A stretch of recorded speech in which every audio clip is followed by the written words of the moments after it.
साथियों, आज की चर्चा में हम लोग बात करने वाले हैं डोमिसाइल की। आखिर डोमिसाइल क्या है, इसे क्यों लाया जा रहा है और इससे किसे लाभ मिलेगा और किसका घाटा होने वाला है। तमाम विषय बिंदुओं पर एक एक करके हम लोग चर्चा करेंगे। और चर्चा को शुरू करने से पहले सबसे पहले हम लोग यह देख लेते हैं कि नीतीश कुमार जी ने अपने ट्विटर हैंडल एक्स पर पोस्ट किया है और वह पोस्ट आपके सामने मैं लेकर आया हूं, अभी पढ़ के सुना रहा हूं। यहां कहा जा रहा है, नवंबर 2005 में सरकार बनने के बाद से ही हम लोग शिक्षा व्यवस्था में सुधार के लिए लगातार काम कर रहे हैं, यानी कि काम प्रगति पर है। और आगे कह रहे हैं, शिक्षा व्यवस्था को मजबूत बनाने के लिए हमने बड़ी संख्या में शिक्षकों की भर्ती की है, शिक्षकों की नियुक्ति की गई है। यहां देखो लॉलीपॉप फेंका जा रहा है, यहां लॉलीपॉप फेंका जा रहा है और यहां भी जो है फेंका जा रहा है।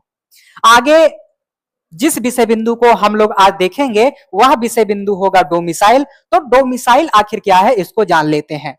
शिक्षकों की बहाली में बिहार के निवासियों को प्राथमिकता देने हेतु शिक्षा विभाग को संबंधित नियम में आवश्यक संशोधन करने का निर्देश दिया है और यह TRE-4 से ही लागू किया जाएगा, यानी कि इसी परीक्षा से जो है इसे लागू कर दिया जाएगा।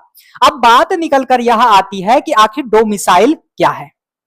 तो डोमिसाइल का अर्थ है किसी भी व्यक्ति का अस्थायी निवास स्थान। डोमिसाइल का अर्थ है किसी भी व्यक्ति का अस्थायी निवास स्थान। और हम लोग इसे बिहार को ध्यान में रखकर देख रहे हैं, तो हम लोग इसकी परिभाषा बनाएंगे कि यह एक आधिकारिक प्रमाण है जो यह बताता है कि अमुक व्यक्ति बिहार का अस्थायी निवासी है। समझ में आई बात? फिर से दोहरा रहा हूं, हम लोग इसे बिहार को ध्यान में रखकर देख रहे हैं, समझ रहे हैं, तो इसकी परिभाषा हो जाएगी कि यह एक आधिकारिक प्रमाण है जो यह बताता है कि अमुक व्यक्ति बिहार का अस्थायी निवासी है। तो आपने समझ लिया कि डोमिसाइल आखिर कहते किसे हैं, डोमिसाइल कहा किसे जाता है। इतना आपने समझा। आगे पढ़ देता हूं। आगे देखोगे तो इन्होंने कहा है कि 2025 में TRE-4 की परीक्षा और 2026 में TRE-5 का आयोजन किया जाएगा। यानी कि इन्होंने जो है लंबी लंबी ऐसे केवल फेंक दिया है, कब आएगी कोई पता नहीं है। यहां भाई एक आध डेट रख देते, अनुमानित डेट रख देते तो मजा आ जाता, लेकिन आपने क्या किया, लंबी लंबी फेंक दिया कि आएगी, चल पड़ी है, आएगी, धीरे धीरे झुझुक झुझुक झुझुक झुझुक ट्रेन की तरह चलते हुए आएगी। फिर भैया इन्होंने कहा जैसे ही TRE-5 की परीक्षा हो जाएगी वैसे हम लोग एस-टेट की जो है आयोजन करेंगे, एस-टेट का आयोजन करेंगे। समझ में आई बात? अब आइए मेन मुद्दे पर बात करते हैं कि आखिर डोमिसाइल के अंतर्गत किसे कितना परसेंट दिया गया है, कितने परसेंट में कौन लोग होंगे।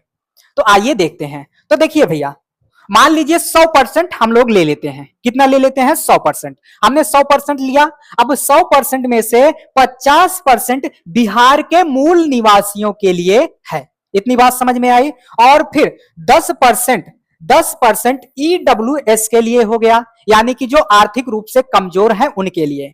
तो ये कितना हो गया? 60 हो गया, है ना। 60% कब्जा हो गया। ये 60% समझ लीजिए बिहार वालों का है। बचा कितना? 40%। कितना बचा? 40%। कितना बचा? 40%। अब इस 40% को आइए एक एक करके देखते हैं। अब देखो, जो 100 में से 40% बचा था उसका 35% भाग, जो 100 में से 40% बच रहा है उसका 35% जो है ये महिलाओं के लिए आरक्षित किया गया है, यानी कि जो बिहार की महिला है उसके लिए यह है। फिर उसके बाद इस 40% का 65% भाग, अब इसका हम लोग विभाजन करेंगे।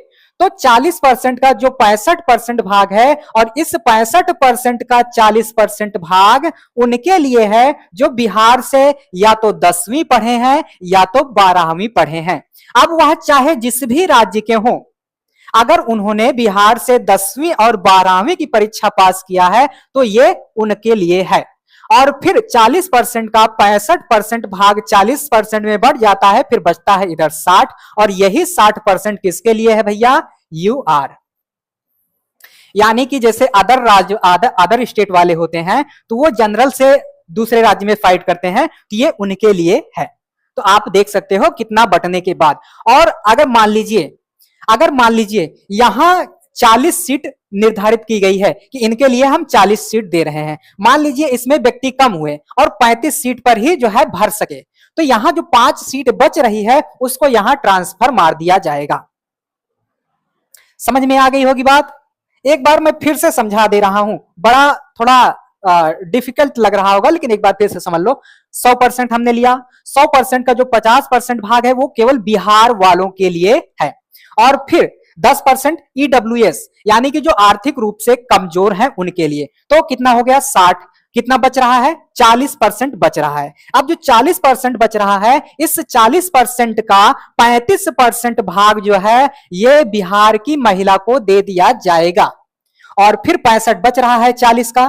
फिर जो 40 का 65 बच रहा है उसको दो भागों में बांटेंगे, 40 और 60 में। और ये 40 किनके लिए है? तो जो बिहार से ही 10वीं और 12वीं की परीक्षा को पास किए हैं, वह चाहे किसी भी राज्य से आते हो, तो उनके लिए ये दिया गया है। और जो ये बच रहा है यही आपके लिए है, यही जो है अन्य राज्यों के लिए है, जो अन्य राज्यों से इसमें फॉर्म भरने जाएंगे।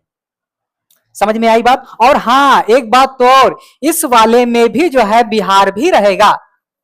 इस वाले में कौन रहेगा भैया? बिहार भी रहेगा, और अन्य राज्य वाला भी रहेगा, अन्य राज्य वाला भी रहेगा। तो यहां भी आप देख सकते हो, जो आपको थोड़ा सा चांस मिल भी रहा है बाहर वालों के लिए, बाहर वालों जो बाहर स्टेट से यहां फॉर्म भरने आएंगे उनको जो थोड़ा सा मिल भी रहा है, उसमें भी जो है आपका कंपटीटर बिहार वाला है, उसमें भी बिहार को रखा गया है और अन्य राज्यों को भी रखा गया है।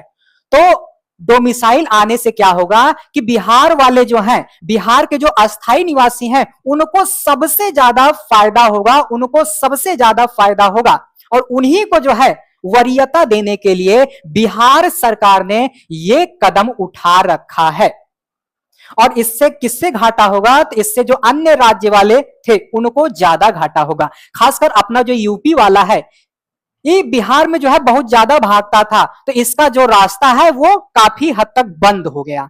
अब कुछ गिने चुने लोग ही जो है वहां पहुंच पाएंगे। तो भैया अन्य राज्य वाले जो बिहार में जाते थे उनका रास्ता लगभग जो है बंद होने के कगार पर है। यही था आपका डोमिसाइल। आशा करता हूं डोमिसाइल आपको समझ में आ गया होगा। अगर आपने समझ लिया होगा तो बाबू देर काहे कर रहा है, वीडियो को जल्दी से लाइक कर, शेयर कर, और जो ये बेल आइकन वाला बटन दब रहा है इसको जोर से धूम के मार, और अपने चैनल को जो है सब्सक्राइब करो और इसे और लोगों तक भी भेजो। बहुत बहुत धन्यवाद। फिर मिलेंगे इसी तरह की चर्चाओं के साथ।